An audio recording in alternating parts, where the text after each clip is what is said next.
জুলাইয়ের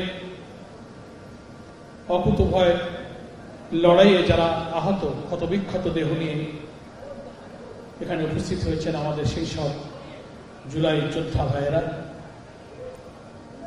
সাংবাদিক বন্ধুরা এবং আমন্ত্রিত অতিথিবৃন্দ এবং এনডিএফ-এর এই ইফতার মাহফিলে উপস্থিত সমাজের অত্যন্ত সম্মানীয় এবং গুরুত্বপূর্ণ পেশা হিসেবে যারা চিকিৎসা পেশায় নিয়োজিত আছেন সেই সব ভাই ও বোনেরা, মাহে রমজানের এটা মাগফিরাতের দশক। রাসূল আকরাম সাল্লাল্লাহু আলাইহি ওয়াসাল্লাম রমজানকে ফজিলতের বিবেচনায় তিনটা দশকে ভাগ করেছেন। প্রথম দশকের জন্য বলেছেন ওয়া আউয়ালু রাহমাতুন, মধ্য দশকে ওয়া আওসাতুহু মাগফিরাতুন, শেষ দশকে ওয়া আখিরু ইতমিনান নার। প্রথম দশক হচ্ছে রহমত নাজিলের, রহমত পাওয়ার সুযোগ। মধ্য দশকে নিজের গুনাহ থেকে ক্ষমা পাওয়ার সুযোগ। শেষ দশকে যোজকের আগুন থেকে নিজেকে বাঁচাবার সুযোগ।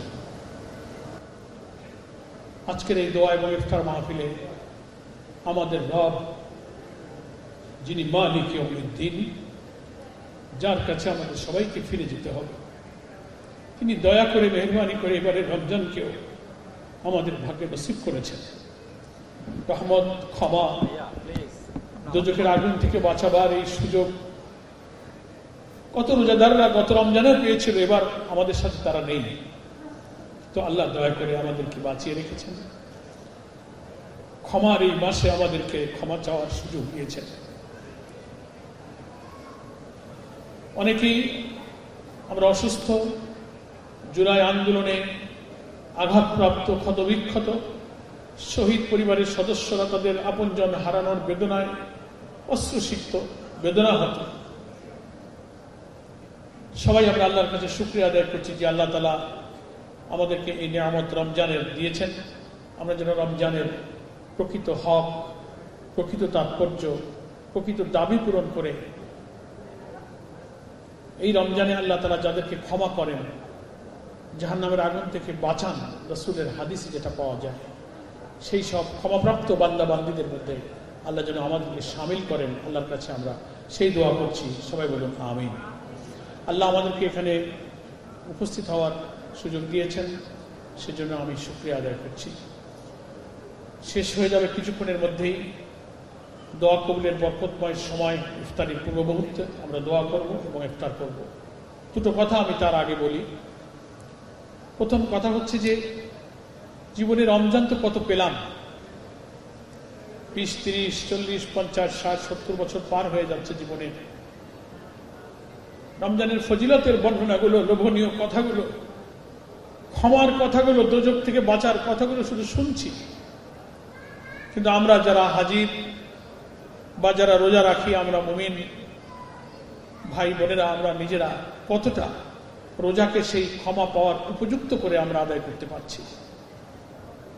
রোজা রেখে আমাদের চোখ, আমাদের জবান, আমাদের কান, আমাদের হাত পা, আমাদের চিন্তা, আমাদের মন মগজ, আমাদের নফসানিয়াতকে দমন করে, রুহানিয়াতের শক্তিকে বৃদ্ধি করে, পাপ থেকে আত্মরক্ষার উপযোগী করে রোজাটা কত ভালো করে রাখতে পারলাম এই রমজানের মাঝখানে এসে, সেটাই আজকে আত্মপর্যালোচনা, আত্মসমালোচনা, সেলফ ক্রিটিসিজমের সময়। আমরা কি রোজায় শয়তানের সব অসওয়াসা থেকে মুক্ত থেকে, পাপ থেকে নিজের অঙ্গকে বাঁচাতে পারলাম? আমরা কি তারাবিগুলোর হক আদায় করতে পারছি? আমরা কি কোরআন তেলাওয়াতের হক আদায় করতে পারছি? নোভা এলইডি টিভি, ঝকঝকে ছবি, নিখুঁত শব্দ, 5 বছরের ওয়ারেন্টি। নোভা মানি সঠিক মান, নিশ্চিত সেবা। আমরা কি নিজেকে সংযমী, সবর, সংযত হয়ে রোজার মধ্য দিয়ে আল্লাহমুখী জীবন গড়ার জন্য যে তাকওয়া, যে পরহেজগারি, সেজদায় মশগুল থাকা, জিকিরে মশগুল থাকা, তেলাওয়াতে মশগুল থাকা, গুনার জন্য ইস্তেগফার করা, আগামীতে ইতিকাফের যে সম্ভাবনা, যে দিন বেঁচে থাকলে সেখানে আমাদের কতজনের আগ্রহ, এসব আত্মপর্যালোচনার সময় আমাদের চলে যাচ্ছে।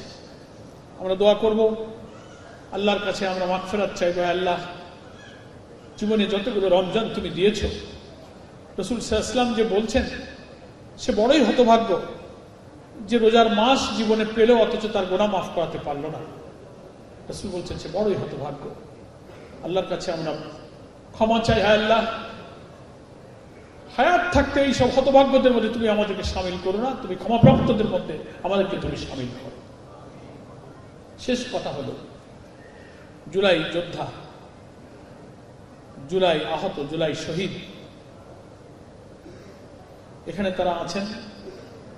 কম বেশি আমরাও জুলাই আন্দোলনের সাথে সম্পৃক্ত, প্রত্যেকেই নির্যাতিত মজলুম।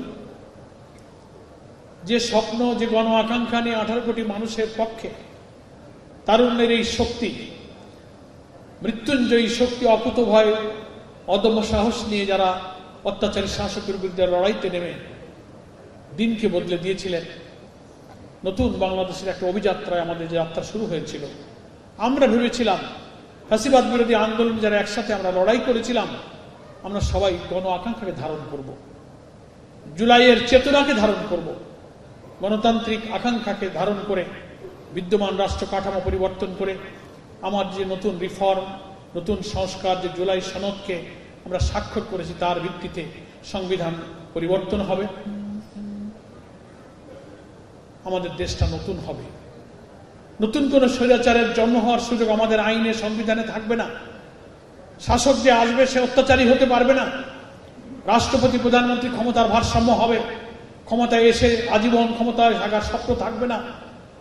রাষ্ট্রের প্রত্যেকটি বিভাগের অন্ধে অন্ধে দুর্নীতি বাসা বাঁধবার কোনো সুযোগ পাবে না। তেমনি করে আমাদের জুডিশিয়ারি, আমাদের সিভিল অ্যাডমিনিস্ট্রেশন, আমাদের পাবলিক অ্যাডমিনিস্ট্রেশন, আমাদের ডিফেন্স, আমাদের সব কিছু আমরা সেভাবে সাজাবো। সবাই আমরা সেই জুলাই সনদে স্বাক্ষর করেছিলাম, কিন্তু দুর্ভাগ্য, অত্যন্ত বেদনা নিয়ে আজকে জাতি এই রমজানে দেখতে পাচ্ছে জুলাই আন্দোলনের সবচেয়ে বেনিফিশিয়ারি হিসেবে যারা আজকে ইলেকশন ইঞ্জিনিয়ারিং এর মধ্য দিয়ে যারা ক্ষমতার মসনদে বসলেন, কিভাবে জাতিকে বিস্মিত করে সেই জুলাই সনদকে অস্বীকার করে জুলাই সনদকে এড়িয়ে চলার মতো একটা সর্বনাশা পথে তারা যাত্রা শুরু করেছে। জাতির জন্য একটা বড় দুর্ভাগ্য। আমরা তাদেরকে স্মরণ করিয়ে দিব। শিক্ষা নিন 5ই আগস্ট থেকে। ক্ষমতায় একবার উঠলে পরে আজীবন ক্ষমতায় থাকার যে দাম্ভিকতা, অহংকার, প্রতিপক্ষের উপরে যে আক্রোশ, রাজনৈতিক ভিন্ন মতের উপরে যে প্রতিহিংসার আগুন জ্বালিয়ে আজীবন ক্ষমতায় থাকার স্বপ্ন বিপ্লবী ছাত্র জনতা কি করে খান খান করে দেয়, 5ই আগস্টের দিকে তাকিয়ে তার থেকে শিক্ষা গ্রহণ করবে। এখনো ফিরে আসার সময় আছে। জুলাই সনদে আমরা যারা স্বাক্ষর করেছিলাম জাতীয় সংসদের দক্ষিণ প্লাজায়, সেখানে আপনারাও ছিলেন। যে অঙ্গীকারে আমরা স্বাক্ষর করি সেখানে এটা পরিষ্কার বলা আছে, 84টি ঐক্যমতের প্রত্যেকটি বিষয়ে যা যা আমরা মেনে নিয়েছি তার সবকিছু জুলাই সনদ আমরা সবাই মেনে নিব।